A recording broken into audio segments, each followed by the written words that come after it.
मीरपुर नाम के शहर में तेजस अपनी पत्नी नीरू के साथ रहता था।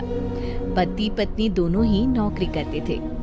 एक दिन तेजस गांव अपनी माँ के पास फोन करता है।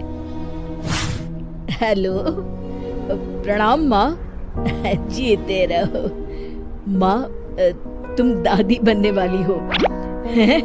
अरे वाह, ठीक है बेटा, मैं कल ही आती हूँ। जब माँ जी शहर पहुंची तो बेटी बहू ने बहुत अच्छे से स्वागत किया। लीजिए माँ जी चाय। अरे गर्मा गर्म पकोड़े ले आओ माँ के लिए। नीरू रसोई में गई और 2 मिनट में ही पकोड़े ले आई। जी ये लीजिए।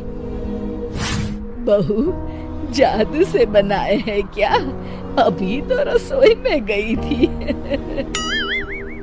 यम्मी। माँ जी, शीला रसोई में पकोड़े तल रही है, मैं बस लेकर आई।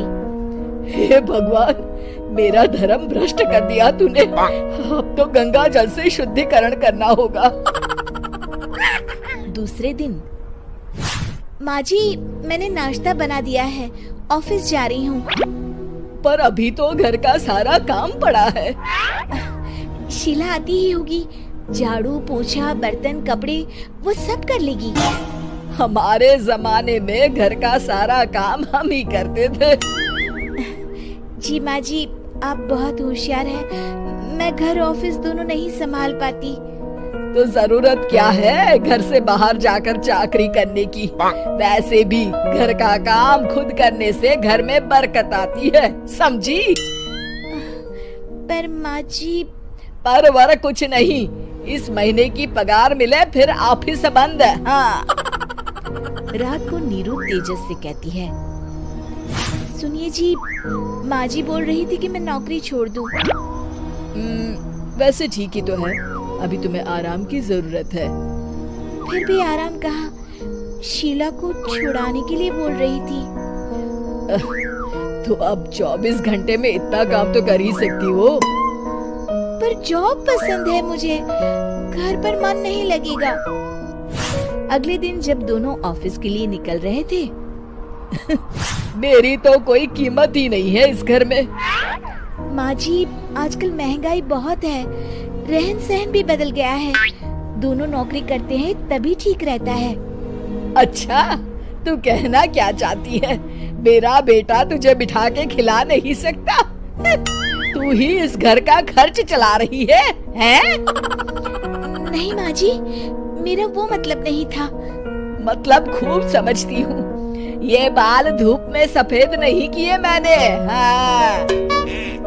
अब तो ये रोज का काम हो गया था। तेजस भी रोज की झिकझिक से परेशान हो गया था। एक दिन उसने कहा, नीरू, वैसे भी तुम्हें मैटरनिटी लीव मिलने वाली है, तो अभी से ही छुट्टी ले लो। पर क्या, मेरी सैलरी अच्छी खासी है। आखिर नीरू ने रिजाइन कर दिया। जब बच्चा हुआ तो घर में सब बहुत खुश हुए। कुछ दिनों बाद तेजस फाइल देख रहा था। क्या हुआ तेजस, कुछ परेशान लग रहे हो? अब हाँ, वो हमारी जितनी सेविंग्स थी वो तो हॉस्पिटल में और छठी के फंक्शन में खत्म हो गई है नीरू। और अभी वैसे मंदी चल रही है तो मैं बोल रही थी कल मुन्ना को हेपेटाइटिस का टीका लगवाना है। नीरू, क्या पोस्टपोन नहीं कर सकते? नहीं जी, बिल्कुल नहीं। अब तेजस को समझ में आ रहा था कि उससे गलती हुई है। पैसों की कमी का असर घर के माहौल पर भी पड़ रहा था।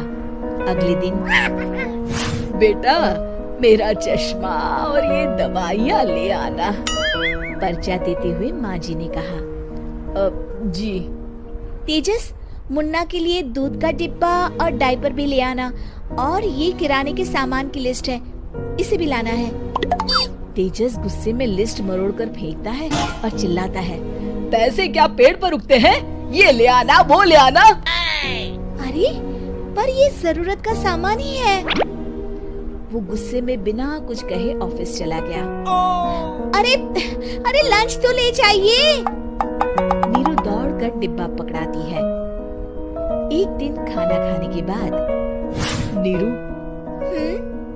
अब तो मुन्ना कुछ बड़ा हो गया, तो अब तुम वापस ज्वाइन कर लो ना जॉब। पर इस रिसेशन में जॉब मिलना बहुत मुश्किल है। ट्राई तो करो।